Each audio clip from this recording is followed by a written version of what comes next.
I'm an empath. And for so many years, I didn't understand it. I didn't understand why I came home and brought everything home with me and felt just sick sometimes physically because of it. And it was stepping into these gifts. It was understanding what they meant, that I've really been able to use them to help other people heal, because everything is energetic. And it's not just the physical, it's all metaphysical stuff that goes into our beingness that contributes to everything showing up in our life. And it's through my own healing journey that I've really come to understand this is my purpose. This is what I'm here to do, is to share this with people. Yes, I have a nursing background. I am still a nurse, and I will always be a nurse because it's important to me. But the healing that needs to happen is not a Band-Aid over a bullet hole. It's to get to the core of the wound and help people heal from that.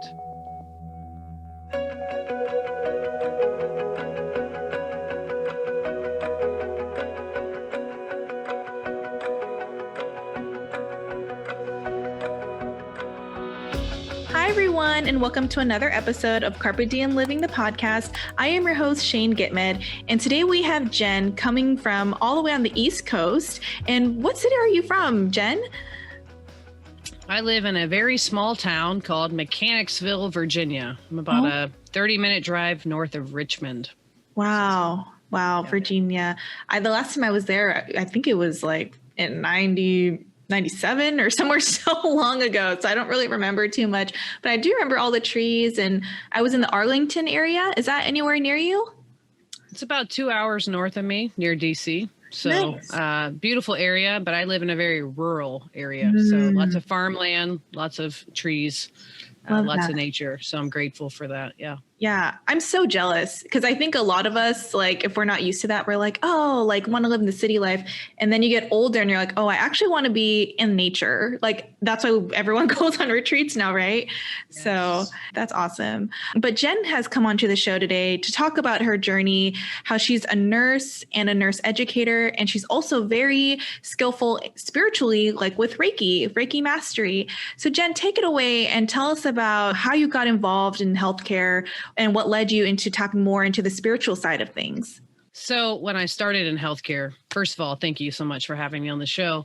But when I got started in healthcare, I just knew that I wanted to help people.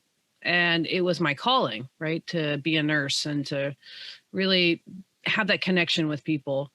And it was through that experience of working in the ICU for almost 7 years that I realized that everybody had a story, right? All this physical stuff that was coming up for people, there was always a story behind it. If it wasn't from them, right, because they were on life support, it was the families, it was the friends, it was the sisters, it was the spouses, and all this stuff that went into who we are.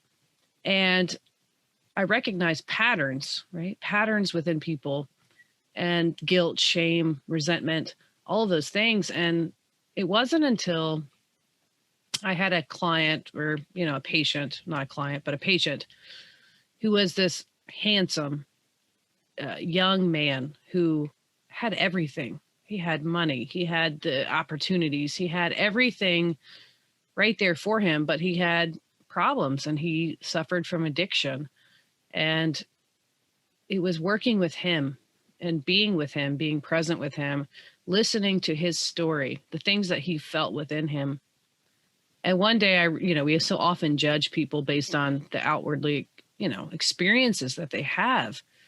And he's sharing his story, and I realized, oh my God, he's just like me. No, I don't have the same story, right? But the same core issues that came up. And I realized, like, this is what healing is about. It's not all this physical stuff. That's a late manifestation of what people are going through. And when I really sat with myself as I went through my own journey, and I finally reached out for help from someone to help me figure out who I am, right? That's when everything changed. And what I came into the knowing of, which so many healthcare providers are and caregivers are, I'm an empath.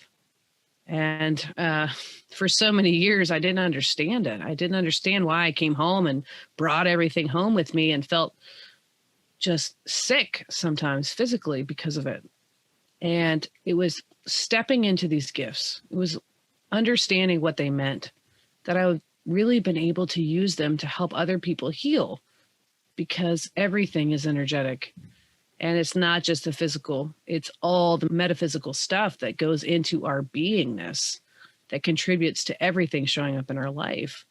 And it's through my own healing journey, right, that I've really come to understand this is my purpose. This is what I'm here to do, is to share this with people. Yes, I have a nursing background. I am still a nurse, and I will always be a nurse because it's important to me. But the healing that needs to happen is not a Band-Aid over a bullet hole. It's to get to the core of the wound and help people heal from that. And that's how I stepped into my knowing, and my purpose was by going through it myself and realizing we're all connected and we're all struggling with the same stuff. We just don't know it, and we're too ashamed to admit it. That is so true. And, you know, it was so crazy because right before you said empath, I was like, is she an empath? Is what I was thinking in my head. And then you said it, and I was like, yep, there it is. And I got to say, being an empath in the medical field has got to be so hard emotionally, because, I mean, I grew up with a lot of different family members in the medical field, and everyone reacts to different things differently, like when their patients are really sick or when patients pass on. And I personally, because I was so involved, my mom was a caregiver at one point, so I was very close to a lot of the patients, and I would just always just be so deeply affected, like as if they were my own grandparent, my own family member. And I never understood why either. I was like, why do I get so emotionally wrapped up with people like this? Like, it, to some people, it wouldn't even make sense. They're like, but they weren't like your family member or anything. But it's just when you're an empath, it's not that you can't control it, but we just feel things on a whole different level. So I got to give you props on being able to do your job and still be able to balance out, you know, not getting completely consumed emotionally. Well, it wasn't like that for forever, right? It wasn't until I actually understood who I was and why I felt the way that I did that really gave me the choice to take back the power over that and say, it doesn't define who I am. Who am I here to be? And how do I work with this? Because it's a gift. It's not a curse, even though it feels like that if we're not aware of what's going on. But being an empath is a gift, where it's like an antennae, right? Like we're picking up all the stuff from around us. So what do we choose to do with it? And as an empathic healer, I'm not just an empath, right? There's some people that walk around and can pick up energies, and that's fine. But I feel the energy of not just the people around me, but the collective of humanity. And it can be very overwhelming, right? If we don't know how to use it, how to work with it. And it was that stepping into that knowing that I really realized it's just for me to take it, say, you know, I got 99 problems and none of them are mine. Right? That is hilarious. Yeah. But it's okay, because my job, my role, what I chose to do before I came here in this empathic healer role is to receive those energies, not to try to figure it out. My God, that's what we try to do all the time. Why do I feel this way? There's nothing for me to feel this way, right? It's to say, I send it back in love, and we're transmuting that energy. Not that we're healing anyone, we're healing ourselves. And through healing ourselves and understanding our gifts, we're transferring that out to humanity, and we're holding a space of love and compassion, which is what we all are. And this is what has propelled me forward, is knowing that I can't fix anybody, which is an empath. We take everything on. It's our responsibility. We got to fix everything. And in a healthcare provider role, my God, right? That just, it sits with us. It melds. It's, how can I fix all of this? It's not for us to fix anyone. It's for us to go within and do the work on our own self, recognize our gifts, step into them, and then hold that space that helps others find their path and really, truly heal. And I'm grateful for all of it. Yeah, that's amazing. And, you know, all the different lives you touch, whether it's at your job or just someone you meet on the street. I saw something recently where they said everyone you meet is a life's teacher. Like basically there's a lesson to be learned, whether they said something profound or it's an elderly person telling you about their childhood, something. Like I'm always kind of just like, what was the reasoning for meeting that person. And I'm like, well, there's always something to take away from each. And you spent over 18 years in healthcare and 11 of those as a bedside and direct patient care provider. I mean, I'm sure time flew some days and you're just like, man, I've been doing this for such a long time. So I think that is so cool. How did Reiki get introduced to you? I think the way everyone discovers Reiki is so interesting. So how did it find you? So this is actually a very interesting story and very synchronistic, right? Which I'm all about synchronicities. And we sold our house a couple of years ago and we moved into an apartment while we were building a house. And it just so happened I'd been on a spiritual journey for probably 6 or 7 years, reading self-help books, Joseph Campbell, Edgar Cayce, all that metaphysical stuff. Not lots of knowledge, right? Not a whole lot of application. And so I learned about Reiki. And it just so happened something came across my Facebook feed for an advertisement for a Reiki class.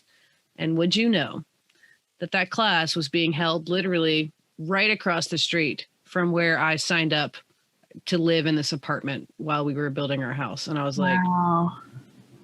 What are the odds? So I went to that training. I got my Reiki 1 and Reiki 2 certification. But I'm going to tell you, at that point, I had no clue what I was doing. 1 and 2 in 2 days, it's not necessarily the foundation that we really need for Reiki, because as an empath, I learned Reiki 1, which was all about self-care and harnessing the energy. And then we went right next to how do we give it to everybody else? It's fast. Yeah. And it was like, oh, great. I can just go give it to everybody else because that's what an empath does. We don't take time for ourselves. We just focus on how can we help heal everybody else? How can we give to everybody else? Because if we give, and we do more for everybody else, somehow we think we're going to be more, but we're not addressing the things that actually exist within us. And it's okay. There's no judgment. So I went through that, I came out with a certificate, pretty piece of paper, but not really a function of it, not really understanding what it was and how to give it. Because I didn't trust myself.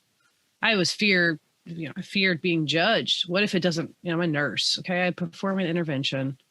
I expect a certain outcome. And I held that belief. I got to show up for these people. I got to do Reiki on them. And they're going to have some big benefit that I'm going to see automatically. And that's just not the way it happens. Everybody has choice. And I didn't understand that then. So then I went through my own spiritual awakening. I chose to work with someone. It was a beautiful spiritual mentor. I found out who I was. And I joined a program for empathic healers. And it was through that program that I got my Reiki 1, 2. And then about 5 months later, after I went through all this shadow work and stuff that I had to do within myself, that I went to my Reiki Master. 3 days of intense, just purging, releasing. And that was where the biggest shift in my life happened. And it was when I sat with my 17-year-old self, the part of me that was 17, which was also, the part of me that came out to everyone, that I was different, that I was gay. And there's a lot of shame. There was a lot of fear of failure. Am I lovable? Am I worthy? And she showed up in that Reiki Master training, and I got to sit with her and I got to be with her and we got to talk. And she just told me how she felt, like all the stuff that was coming up, the fear.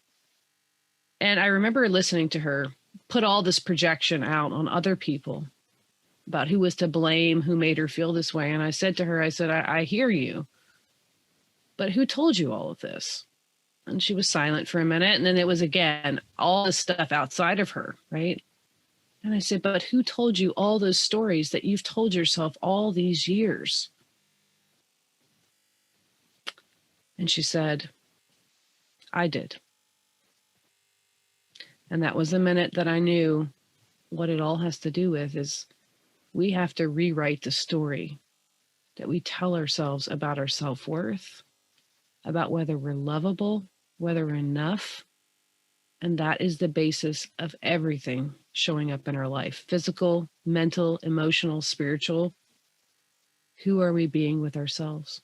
Wow. No, I love that, because a lot of this work comes with a lot of compassion that we have to have for not just ourselves, but of course the collective. And it's true, as empaths, we give, and we don't give ourselves enough. So it's like, how do you find the balance between the two? Like even me, I I go through this every day, and someone close to me told me, they're like, you got to learn. It was from a place of love. They're like, you got to learn to not take on so much of other people's emotions. But there's just some certain situations where it gets me so like passionate because I care so much. And it's hard for me to not go so hard for people. I always say, especially when it's people I care about. But I think overall, as long as we're aware, and healing parts of ourselves, like I know for me, like I've done meditations and different work where I had to heal different parts from different ages and like things that happened. And a lot of people don't realize how powerful that work is. Inner child work,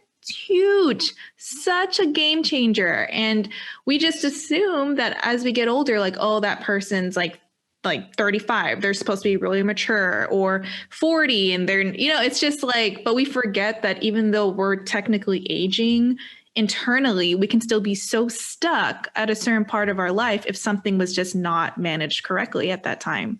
So I think that goes to say for a lot of things. Absolutely. And, my scientific background, my medical background, I love pathophysiology. I love neuro, linguistics and all that type of stuff. But it's these seeds of belief about who we are, about our worth, all those things are planted within us before the age of 7. And we don't know it. We don't know unconsciously that that's the pattern in the program that's running in the background. We may say something, we make a mistake now at, I'm 37 years old. We make a mistake and we beat ourselves up. Oh, I'm so stupid, right? I shouldn't have done that. But we're beating ourselves up. So what are the words that we're speaking to ourselves that just keep us in this perpetual state of never feeling enough? We're never worthy. We're not good enough. Healthcare providers, my goodness, it's not any better since COVID. I'll just tell you that.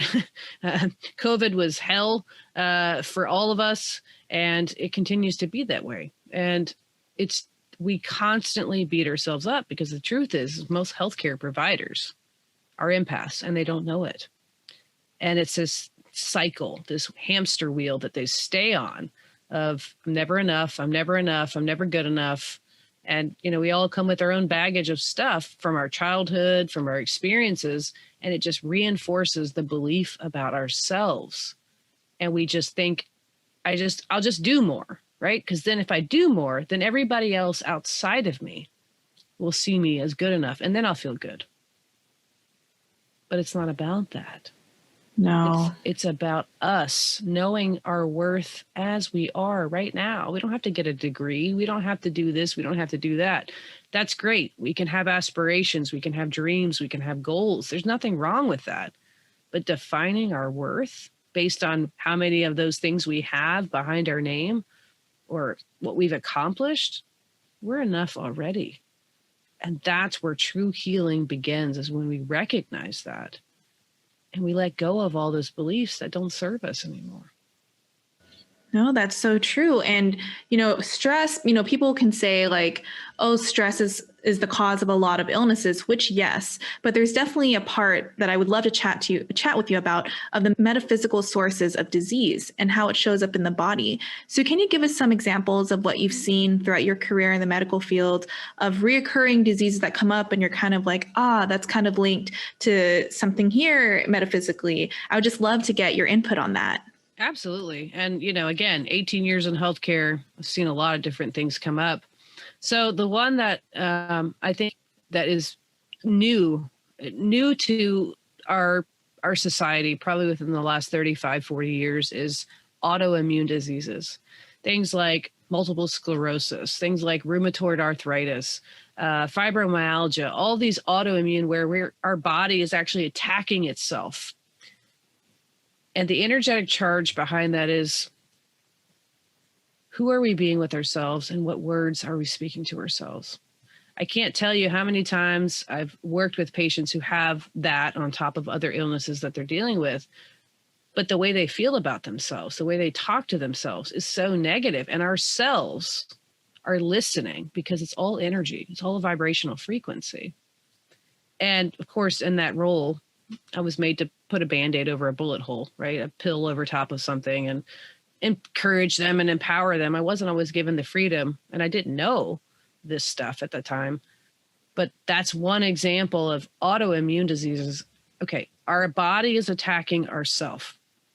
Well, what are we doing in our mental, emotional, spiritual, physical realm that mimics that? And that's where we have to go, right? So that's one example. Cancer. Cancer has everything to do with guilt, a deep resentment that eats away at ourselves. What's the use, right? Why should I even try? These are things that people harbor deep within them, and they don't want to admit it because they're afraid they're going to be shamed for it, right? If I speak my truth, if I'm authentic about who I am, what are other people going to think about me? Not only that, but the traumas we've held. Am I responsible for why this person didn't love me? What did I do wrong? And I have seen people actually heal themselves from disease just by speaking things into existence and working on self-love. And that was the story of this young 21-year-old, kid that I worked with. We spent a lot of time together, and he told me all these things, and he had everything, but he felt guilt. He felt shame. He felt like he wasn't good enough. Didn't matter. He had everything. He still had this stuff within him. And we talked a lot, and he shared his story. And I said, you should really take your story and use it as your power. Go and help other people who are hurting and who have hurt like you, and change, do something. I didn't know all this stuff at the time. I just was speaking what was coming from my heart. And 5 months later, he showed up at the door of a unit I was working in at that time, and he handed me a flyer. And he was speaking at a convention for other people who had abuse, drug abuse, addiction. And he said, I did what you said. I took my story and I healed, and now I'm sharing it with other people to help them too. And that was the most profound moment in my career, because I was like, this is it. This is what people have to do, is like, be open, authentic, not be afraid of what other people are going to say, because that creates connection. Because so many people are suffering with the same things. They're just afraid to share it because what's everybody else going to think about me, right? We got to shed that. We got to shed that. Yeah, it's so true. And, I've heard of stories like that before, where someone was so sick, and then because it was triggered by so many traumatic events, and then as soon as they started to do the work, make peace with things in their past, then their health significantly improved. And they're kind of thinking, oh, maybe it's just, the positivity aspect, but no, it's the whole thing. And even for myself, I noticed, like, now looking back at my own healing journey, I'm like, well, no wonder why I was that sick during this period and this period. It was because of so many things that were just not addressed, or certain life events that were very triggering. And so it's just so interesting. And I love that nowadays it's becoming more and more common for people to make that connection. We're no longer thinking that everything is so separate, because that was the issue, right? Is we were not connecting the spiritual aspect, the physical aspect, mental. We're just thinking, oh, everything's a separate issue, so none of this has anything to do with anything. When in reality, it's like, no, we're all connected. And until we make that connection, we acknowledge it, then things start to change. So, wow, you must have impacted so many lives and all the people you've met throughout your time working in the hospitals, for sure. Yeah, I just think it's amazing. And you just never know what kind of impact you're going to make. That's the ripple effect of love, Yeah. and that's one thing I can say, even not in my knowing, right? But knowing what I know now, but I can honestly say, I always held a place of love and non-judgment for people. Yes, the judgments came up, but I saw the human being standing, sitting, laying before me. He was in pain because I felt it on a deep level. Didn't understand it then, but I do now. And we are not physical beings alone. We are energetic. We are mental. We are emotional. We are spiritual. And you're right. Every single one of those things feeds off of the other. So if you start at your beliefs, right? How they shape our thoughts, what emotions they produce, and then what actions are spurred from those things that further reinforce our beliefs about it all to begin with. So we have to interrupt those patterns. And that's really how we heal, is by going within ourselves, figuring out what those patterns are, allowing them, being with them, feeling, and then just choosing it to write a different story about what we tell ourselves through love. And it's the most grateful thing I am for in my life is this awareness, because if I can do it, anybody can do it. Because it's been a journey, and I'm grateful for every step of it, no matter how difficult it was, no matter how uncomfortable it felt. I tell my nurses now, I'm like, you're uncomfortable. I hear you, but it's the most growth you're ever going to have when you allow yourself to just be with it instead of resisting it, right? What we resist persists. It's an energetic law. And so allowing ourselves to just be in it and love ourselves through it, that's the most important thing. Stop judging ourselves. Oh my gosh, we definitely need to give ourselves more grace, because it is very uncomfortable to sit with yourself and go through the whole thing. And that's why when the people that I know now that are very new to, self-love and really healing trauma, I just tell them, like, it's not going to be easy whatsoever. And shadow work, I mean, how would you intro like shadow work to someone that's never heard of it? From your point of view, how would you explain that to them on why it's important and what you'll get out of it as far as benefits? Absolutely. And thank you for asking that question, because in my opinion, it is really the defining moment of our healing. And it's to recognize that all these things that we judge in other people, that we look outside of ourselves and say, I would never do that. That's wrong. That's immoral. All of those things also exist within us, because we are energetic, which means that we're a spectrum, right, of frequency. So love is one side of that energetic frequency, and fear is on the other side, right? But they all exist along the same line. It's just a different vibration. And we all hold within us the ability to do both. Now, people say, well, I wouldn't do that. I'm like, really? Because you have kids? And they're like, yeah. And I'm like, okay, if somebody messed with your kids, would you be willing to, stand up for your kids? And they're like, oh yeah, Mama Bear would come out. And I'm like, there you go. Do you see that the potential for both exists within you?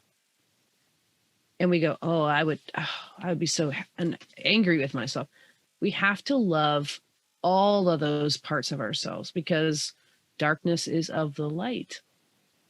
Light is just the absence, or darkness is just the absence of light. If you look it up in Webster's dictionary, it's all the same. It's all from the same source. So the more we can love ourselves in those moments where we made a choice that didn't turn out the way we wanted to, we said something in a reaction to somebody and we go, oh, I shouldn't have done that later.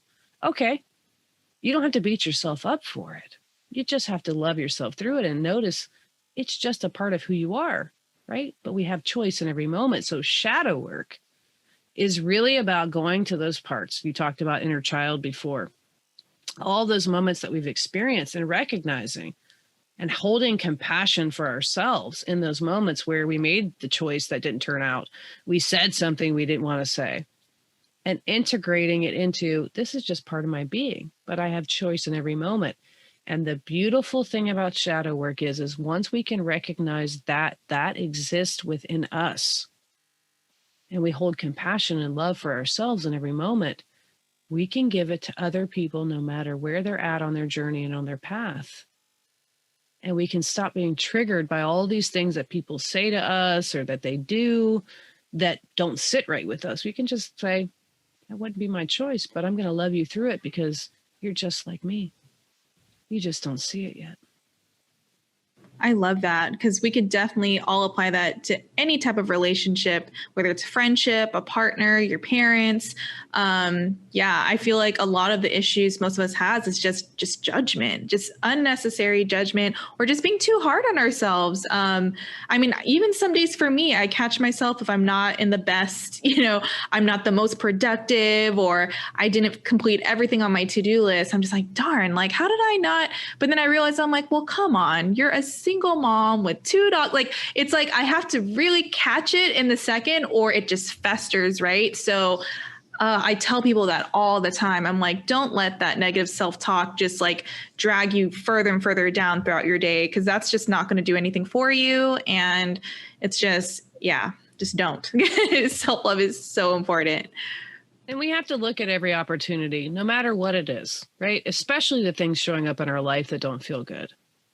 And acknowledge, just like you said, like, why am I holding this expectation for myself? I'm a single mom, right? You say you're a single mom. I mean, you're doing the best that you can from the place that you're at.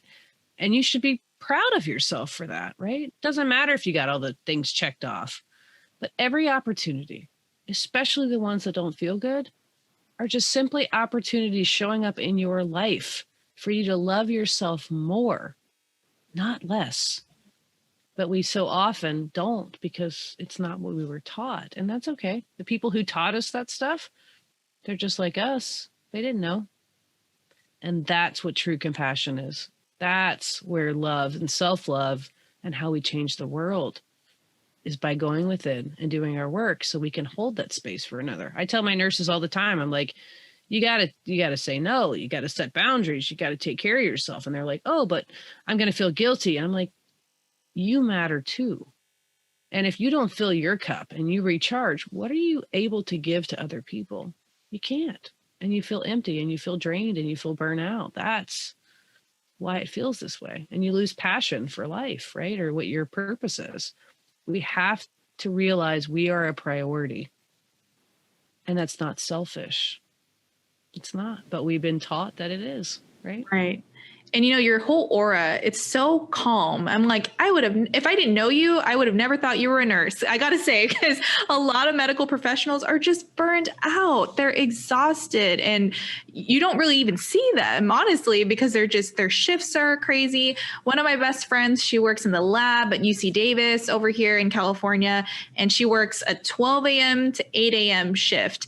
And like, you know, just with that schedule alone, how could you ever see someone with that type of work schedule? But you know, that's how I know, just even with your vibe right now, that you really are about what you say, because it's showing, it's flowing out. So I just love that you're setting such a great example, you know, for others in the medical field. And, you know, I just think it's great. So that way they realize like, yeah, there is a way to be in a very fast-paced work environment, but it doesn't have to take over your whole lifestyle. I think you're a really great example for that. So everyone take note. Yeah. But yeah, I just love all the work you're doing. Is there any upcoming projects you have going on that you'd love to tell our audience about, how they can work with you? Yeah, absolutely. And again, I'm so grateful for you, you know, providing the opportunity for me to speak and share this truth.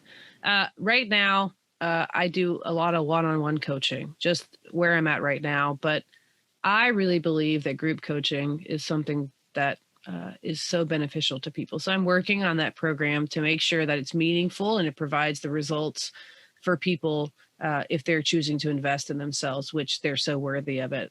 Because group coaching, being with like-minded people, knowing that we're not alone, just adds to that unity, that oneness, that community, that it's fine to work with me one-on-one. And some people choose to do that and we can go faster, right?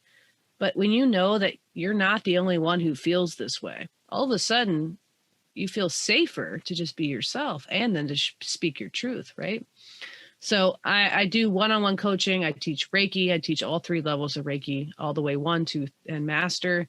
And my vision, my goal is really to help people understand that it's not about becoming anything. It's about remembering who we already are. And we've always been. It's just layers and layers upon layers of conditioning that we've had on top of that. And we don't trust ourselves. And I can honestly say that if you work with me, there's no judgment. There is literally only a place of absolute pure love for exactly where you're at on your path. And I just guide you through it. I don't heal anyone. I teach people how to heal themselves, because I want you to be able to do this work for yourself once you leave and have consistency and results. That's my mission, is just to spread the same thing that I was gifted with, right? And know my worth and share it with other people. That's it.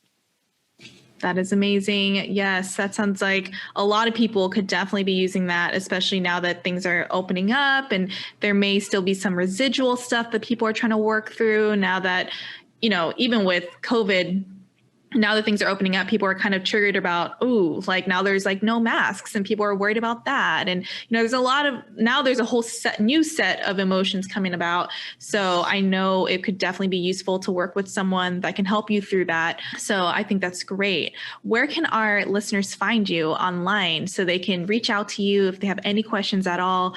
They can just shoot you an email or something. Absolutely. Thank you. So the easiest way to get in contact with me is just to go to my website, which is theawakennurse.com. You can send me a message there, tell me what's going on, and we can jump on a call, right? Figure out whether or not I'm your jam, right? Because I'm not afraid to say, hey, you need something else, right? I'm a medical person as well as a spiritual person, but if I'm not the person to work with you, that's okay.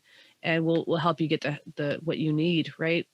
The best place to find me, though, is on Facebook. And my Facebook group is called the Awakened Nurse Collective. And I show up every week and I do teachings on a whole variety of topics: shame, self-guilt, fear of failure, boundaries, what is an empath, just to help you guys incorporate these things already and give you a different perspective to start sitting with, and lots of tools, right? I love the Ho'oponopono prayer, which is a simple but very powerful tool. And the best thing about it is you can start using it and you don't even have to mean it. And it works anyway. We need something simple, right? We don't need all this extra stuff that we're like, oh, let me go do this self-improvement thing and pay this money for it. But it doesn't work because it's not the core of the issue. So it takes time, it takes patience, but you're worth it. Yeah. The best investment you'll ever make is in yourself. Oh my gosh, 1,000% agree. I always tell people that when they're kind of like, ooh, I don't know if I can afford this, like Reiki session or, just anything. I'm just like, but why not? It's so easily to spend that somewhere else. Why not this, So I think it's because people, they're like, well, unless it's like a tangible item, they're kind of like, they don't really see the full value. But honestly, all it takes is one really good experience, which I know you give for all of your clients and patients. So say no more. People will feel that definitely on their own. Oh my gosh. Absolutely. And you made a really good point as far as the tangibility. And that's a hard thing to describe sometimes in the spiritual realm, because what do you do? How do I stop hitting the snooze button on the alarm clock? Well, it's anything that you desire for yourself, because once you know how powerful you are and that you create your own reality, there's nothing off limits, but you got to believe in yourself first. And that's where so many of us struggle, is because we don't feel worthy of it. Even if it is possible, I don't believe in that stuff, right? What do you have to lose? What are you waiting for? We can become 60 years old and look back at our life and say, I wish I'd done that. I wish I'd done this. Now is the time, and the energy is very supportive of it. And there's a lot of people awakening and a lot of people going on this path. And we want to take people with us because we know how worth all of it. And my healing, your healing, it's everybody's healing. So it's not about leading forward with a torch and saying, see y'all later. It's about taking that torch and going back and lighting and saying, come with me, because you're worth it too. Just take my hand. That's all you have to do. Can you write a book next? I feel like you have so much wisdom to share and so many. I am writing a book, actually. You are. Oh, see, I picked on it. I kind of had a feeling maybe. I am. So it's a work in progress, as many things are. And I'm loving myself through the process and not pushing anything. I'm just letting it flow and being very patient with myself. So yeah, it'll come in divine timing, as all things do. And I'm grateful to be in alignment with all those gifts and with the universe supporting me every step of the way, as it is you, as it is every single one of your listeners and everyone on the earth at this time. Oh my gosh, I'm so excited. Please keep us updated when it's ready and Absolutely. It's up for launch. I would love to share it with everyone. And we can even do a quick follow-up interview just to talk about the book. So yay, I'm so excited. So thank you so much for coming onto the show. I know everyone has had so much fun listening to your episode, and all of her links will be in the description box below. And if you have any questions, just feel free to reach out. So thank you all again. And thank you so much, Jenn. It's been such a pleasure meeting you today. My joy. I am so grateful, and I send and surround all of you with an abundance of love. You're worthy of it all. Yep, you heard it. All right, guys, catch you all next time. Thank you.